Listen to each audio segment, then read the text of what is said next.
Hola y bienvenidos.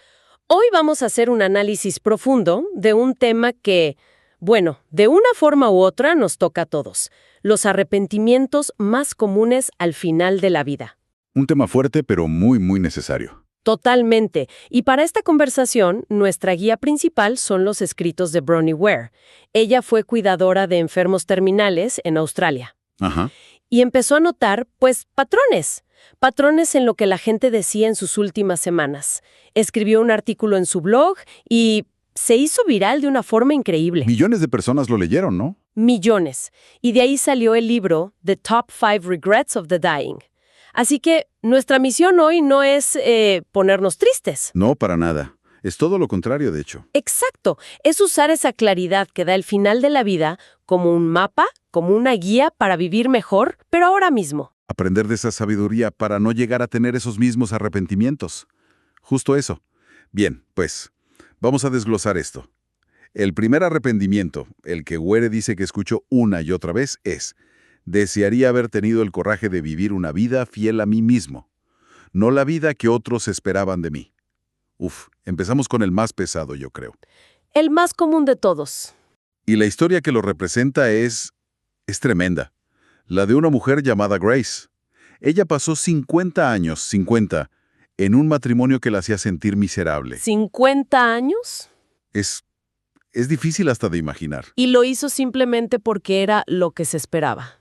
Cuando su esposo, a quien ella describía como un tirano, tuvo que ir a un asilo, Grace sintió como si volviera a respirar. Por fin era libre. Claro, su momento había llegado. Pero justo ahí, en ese preciso instante de libertad, le diagnosticaron una enfermedad terminal. No puede ser, y su dolor era palpable. Le decía a Bronnie: ¿cómo es posible? Esperé todos estos años para ser libre, y ahora es demasiado tarde. ¡Qué impotencia!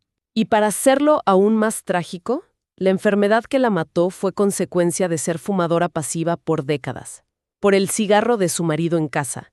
O sea, su sumisión a esa vida, literalmente, le costó la vida. Es que lo que describes es el núcleo de tanto sufrimiento. Esa tensión constante entre las expectativas de afuera, la familia, la sociedad y lo que uno siente adentro, ¿no? La propia autora lo vivió. ¿Ah, sí? No sabía eso. Sí, Bronnie Ware dejó una carrera en la banca. Tenía estabilidad, pero se sentía vacía, sin propósito. Sentía que esa no era su vida. Y esa búsqueda, bueno, la llevó a este trabajo. Increíble. Y el caso de Grace es muy extremo, claro. Pero todos vivimos versiones de eso. Elegimos una carrera para que los papás estén orgullosos, o seguimos con amistades que ya no nos suman por no generar un problema, ¿sabes? Totalmente. Pero es que es muy fácil decirlo. Rechazar esas expectativas, sobre todo cuando vienen de la gente que quieres, es durísimo. Claro que lo es. No es un acto de rebeldía sin más. Requiere un autoconocimiento brutal. Hay una historia budista que me gusta mucho para esto. A ver. Dice que si alguien te ofrece un regalo y tú no lo aceptas, ¿de quién es el regalo? Pues, de la persona que te lo ofreció. Exacto. Sigue siendo suyo. Las expectativas de los demás son así. Son regalos que nos dan basados en sus miedos, en sus deseos. Tenemos el poder de decir, con respeto: gracias, pero no acepto este regalo. ¡Guau! ¡Qué buena analogía! No es un rechazo a la persona, sino a la expectativa. Justo. Y sí, a veces implica decepcionar a alguien en el corto plazo, para no decepcionarte a ti misma en el largo plazo. Esa idea de los regalos es muy potente. Y supongo que una de las expectativas más grandes que aceptamos es la de trabajar sin parar para ser alguien. Lo que nos lleva directo al segundo lamento. Exacto. Desearía no haber trabajado tanto. Y ojo, es importante aclarar: la gente no se arrepiente de tener un trabajo que les gusta. No, claro. Se arrepienten del desequilibrio, de las horas que el trabajo le robó a la vida. Y aquí la historia de John es desgarradora. Un hombre de casi 90 años en un balcón, mirando su vida pasar en una casa enorme, pero vacía. Su esposa Margaret le suplicó por 15 años que se jubilara. Quería viajar con él, estar juntos. Pero John siempre tenía una excusa. Necesitamos un poco más de dinero, tengo que cerrar este último trato. Siempre había algo. El famoso: un año más y ya. El famoso un año más. Un día Margaret se derrumbó y él por fin cedió. Le prometió jubilarse, pero en un año. Tenía que cerrar un último negocio. Y me imagino lo que pasó. Margaret murió 3 meses antes de esa fecha, y John pasó su jubilación solo, rodeado de dinero y estatus que no significaban nada, ahogado en culpa. Sus palabras fueron: ¿de qué me sirve el estatus ahora? Descuidé lo único que de verdad me sostenía, Margaret y mi familia. Es que ahí se ve una confusión que nuestra cultura promueve muchísimo, la de propósito contra estatus. Lo de John es clave porque se conecta con el primer arrepentimiento. ¿Cómo? El estatus es una de esas expectativas de otros del primer lamento. John no estaba viviendo la vida que Margaret quería. Estaba viviendo la vida que él creía que la sociedad esperaba de un hombre exitoso. Claro, son dos caras de la misma moneda. Crees que eliges libremente trabajar como loco, pero en realidad sigues un guión que no escribiste, el guión del éxito. Totalmente. Y el precio es altísimo. Otro paciente, un tal Charlie, decía algo como: ¿de verdad necesitamos estas casas tan grandes? ¿Estos coches? A veces la solución no es ganar más, sino necesitar menos. Simplificar. Empezar a medirla en tiempo, en paz. Exacto. John lo tenía todo materialmente, pero era pobre en lo que de verdad importa. Y esa desconexión por el trabajo casi siempre lleva a otra, la desconexión emocional, que es precisamente el tercer arrepentimiento. Desearía haber tenido el coraje de expresar mis sentimientos. Aquí ya no es la presión de afuera, son las barreras que uno mismo construye. Muros internos. Sí, y la historia de Joseph, esa se te queda clavada. Un inmigrante que trabajó sin descanso para darle todo a su familia, visto desde fuera un proveedor ejemplar.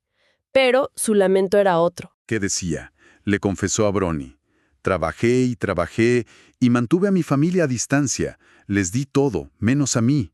¿Y ahora? Ahora desearía que de verdad me conocieran. ¡Qué fuerte! Y el momento más brutal es cuando, con una lágrima cayendo, le dice: pero no me conocen. No me conocen. Y aunque Bronnie le ofreció ayudar, hablar con ellos, él sentía que ya era demasiado tarde. Esos muros se construyen con buenas intenciones a menudo. No quiero preocuparlos, tengo que ser el fuerte. Pero cada te quiero que no dices, cada lo siento, cada tengo miedo, es otro ladrillo. Y con el tiempo el muro es tan alto que ya no ves al otro lado. Te conviertes en un rol, el proveedor, el jefe, y dejas de ser una persona. Es el miedo a la vulnerabilidad, creo yo, a mostrarnos sin armadura. Pero la conexión de verdad solo pasa ahí, en ese espacio. Hay un contraste muy grande con otra paciente, Jude. Cuéntame. Tenía solo 44 años y estaba perdiendo el habla. Llevaba años sin hablarse con su madre. Antes de que fuera imposible, le escribió una carta. ¿Y qué le puso? Nada de reproches, solo amor y recuerdos felices. Esa carta derribó el muro en un instante. Se reconciliaron en sus últimos días y la lección es doble. ¿En qué sentido? Expresar los sentimientos no es solo un regalo para el que se va, es un regalo inmenso para los que se quedan, que no tienen que vivir con el peso de lo que no se dijo. Esos mismos muros que nos separan de la familia también nos aíslan de los amigos, y ese es justo el cuarto arrepentimiento. Desearía haberme mantenido en contacto con mis amigos, ¿sí? Es curioso cómo en el día a día las amistades parecen lo más fácil de posponer, ¿no? Totalmente. El clásico ya le llamaré la semana que viene. Y las semanas se vuelven años. La historia de Doris en un asilo es la prueba. Se sentía terriblemente sola. Ajá. Y no por falta de cuidados, sino porque extrañaba a sus amigas de toda la vida. Bronnie se ofreció a buscarlas. Eran 4. ¿Y las encontró? Bueno, la búsqueda fue agridulce. Descubrió que 2 ya habían fallecido. Una tercera había tenido un derrame cerebral y ya no podía comunicarse. O sea, la soledad de Doris era literal. Wow. Pero encontró a la última, a Lorraine. Le dio el número a Doris, y cuenta Bronnie que cuando Doris llamó, se escuchaban las voces y las risas de 2 adolescentes en esas 2 mujeres ancianas. Qué bonito. Una conexión que borró décadas de silencio. Y lo más increíble es que esa misma tarde, después de la llamada, Doris falleció. Tranquila, mientras dormía. Como si esa conversación le hubiera dado en la paz que necesitaba. ¡Qué historia! Y plantea una pregunta importante. ¿Qué tipo de amistad es la que se lamenta perder? No no es el contacto superficial. Claro.